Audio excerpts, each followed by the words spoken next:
tirfeen ni jalqabdi isin immoo ishee duubaan itti fuftu jechuudha. Sinii galee tirfee jalqabime. Sool maal eegda? No akkasumatti jijjiiri. Siif hin gallee mee qoodha. Al tokko irra deebi'ee tirfee.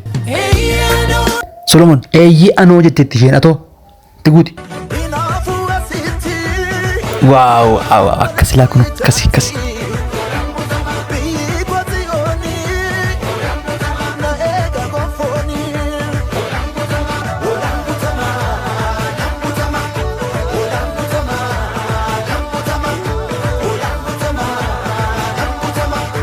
Ela akasibbo fefe tirfe.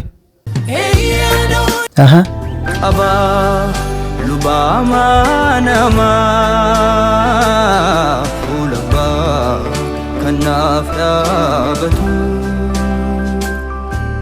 inno garala fesa utuma kanja. Wow namatti tola maalo itti fufa mi'amu na binati itti fufa tirfe. Jaalladhee waaqessaa malee waan naaf godhee goofamiti irrookolaaleen koobadhu isa madaaluu argamuuni borbiyyi lafaa hin darbiti dhukaan eebbautuu natti gala lakkii bakka sa'anaan bu'u qabeenya addunyaa guutummaa Habit. Maka Yesuuseen naan ta'u Isa dhumaa tirfeel tokko irra deebi'i. akkanan siin jedhaa.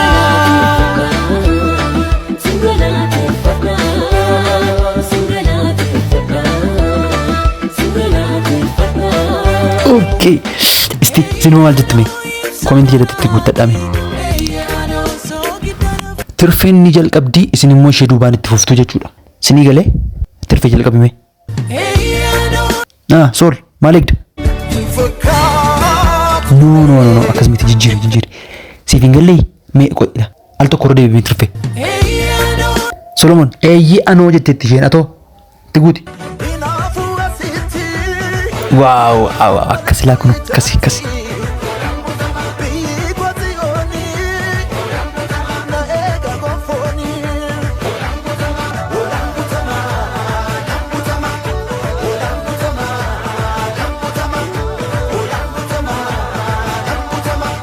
Ela akkasibbo fefe tirfe.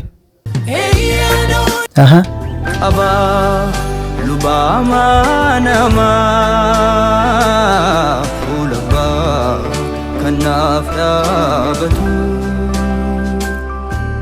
inno garala fesa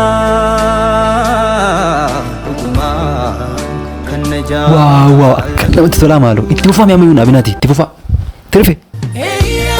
Jaalladhee waaqessaa malee waan naaf godhee goofamiti irrookolaaleen koobadhu isa madaaluu argamuuni borbiyyi lafaa hin darbiti dhukaan eebbautuu natti gala lakkii bakka sa'anaan bu'u qabeenya addunyaa guutummaa Habit. Maka Yesuuseen naan ta'u Isa dhumaa tirfeel tokko irra deebi'i. akkanan siin jedhaa.